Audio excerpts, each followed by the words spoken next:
Well, hello again, friends. Welcome back to Ursula's Farmhouse Cooking. But I've got a surprise for you today. We're not going to cook. So, for those of you that are not crazy about cooking, you might like this video. We're going to be just outside enjoying my yard. It's a beautiful, beautiful day today. It's Saturday, and I'm going to take you on a little nature walk in my backyard, and I'll show you what I have planted.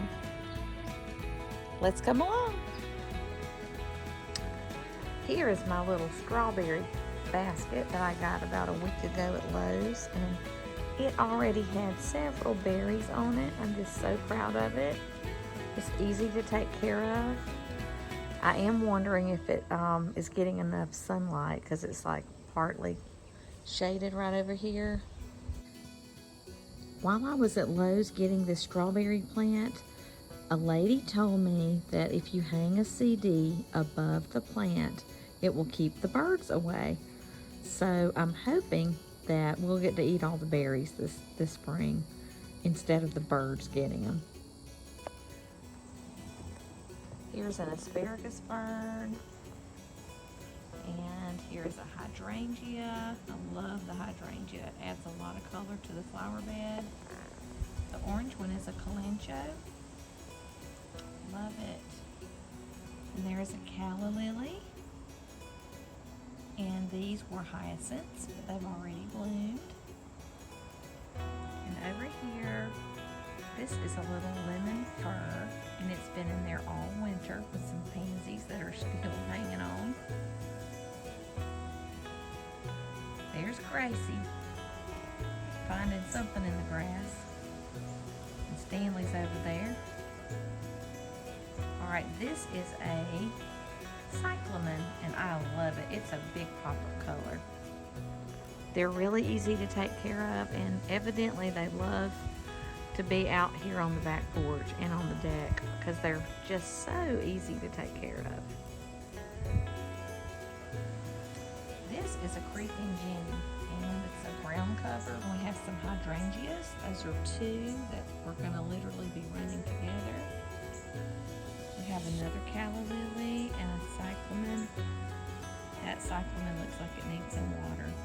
The one in the basket is thriving better. And that is a calancho.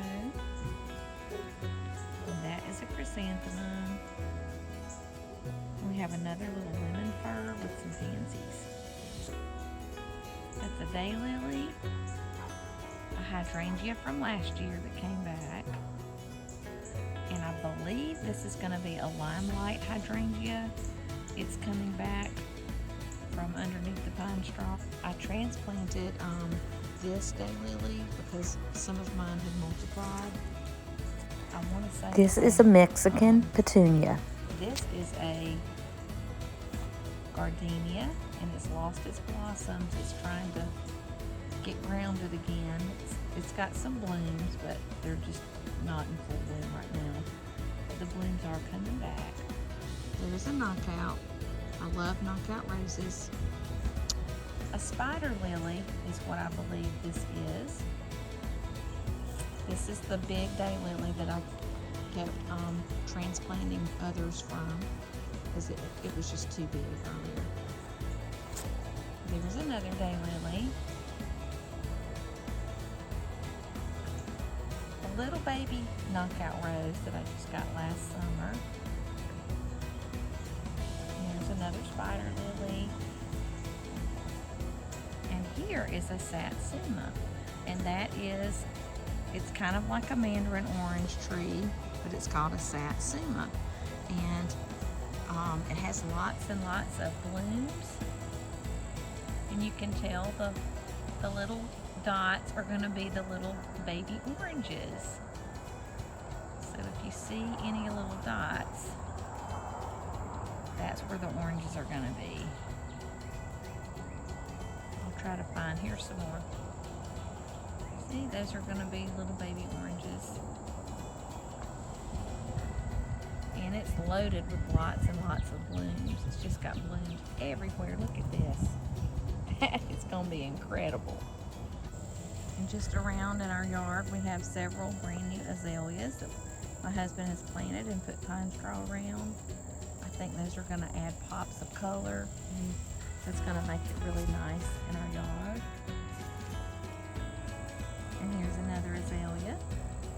I'm not sure what color it's going to be. And this is another little island that we have, and we have amaryllis planted here, and those are just about to burst forth with joy. See, that is just going to be gorgeous and red in just a few days.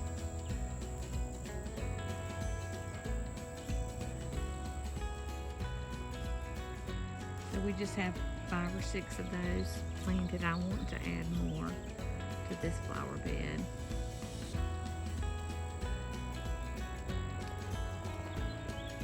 Earlier this week, like I believe it was yesterday, I've been scrubbing the brick walls and the steps and everything because they get pollen all over them, and I just took some dish soap, like Dawn dish spray, and just got it really nice and clean, and had a scrubbing brush out here.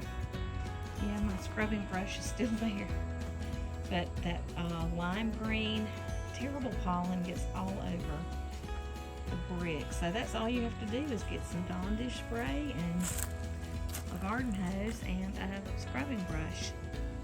And there's our hydrangeas again. And these are those same pops of color that we had on the other side. There's a little Gerber daisy right there. He just opened up today.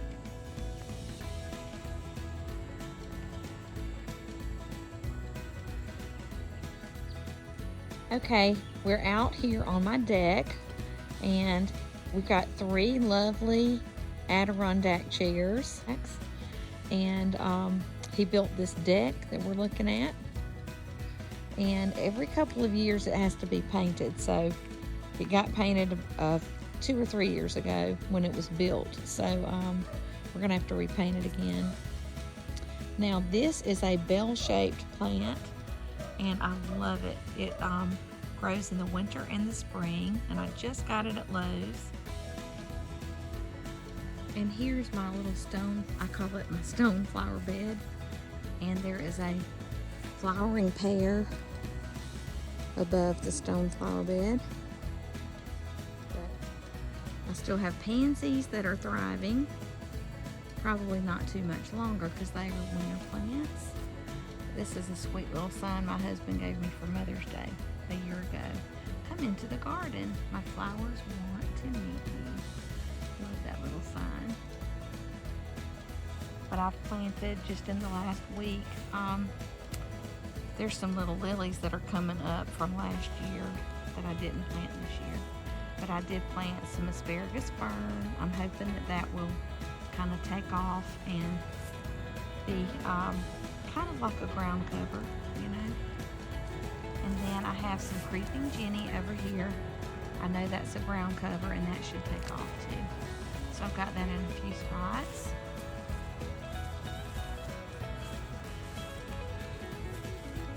I also have some lamb's ear over here. I enjoyed that last year, and it came back. And there's a few more little lilies that volunteered up from last year. I guess they'll be perennials. And here's the front yard, or the side yard. Here's a camellia, and it has watermelon blooms. So it has stopped blooming now because it's more of a winter shrub. There's a knockout. And in the corner we have a tea olive. It's not blooming yet, but it will have the most fragrant blooms. And we have a purple loropetalum and some daylilies. And some more knockouts. And the mosquitoes are about to eat me up, so I think I'm going to go inside. But we have a wonderful pasture and beautiful trees. Hey, Gracie. There's my little Gracie girl. But we love living out here in the country, and we have thousands of trees on our property that my husband has planted over the years. We've been here about 20 years. And we just love it out here. It's very peaceful. We're in Georgia. And I'm just going to show y'all a few things we've got in our garden right now. We've got a pretty nice sized garden in our backyard, and this is a dianthus, I do know. And here are our little baby tomato plants. We usually get different varieties. And behind the tomatoes we have some little sweet pepper plants. And I need to pick up some jalapenos because we love to make jalapeno poppers. This is one of our healthy knockout roses. A healthy blueberry bush. This is a beautiful miniature rose, and it will be about 2 feet in diameter, so it's going to be really nice. It'll probably fill in the pine style. It's lavender.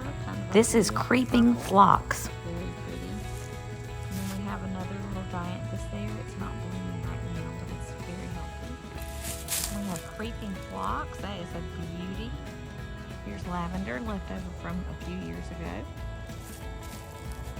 Another dianthus. Here's a beautiful brand new rose that is just about to burst wide open. It's going to be gorgeous. And in the distance we'll have peas and butter beans. We'll have corn and okra. And we'll have a pretty extensive electric fence so the deer will not eat it up, because every year they try to eat up our nice crops.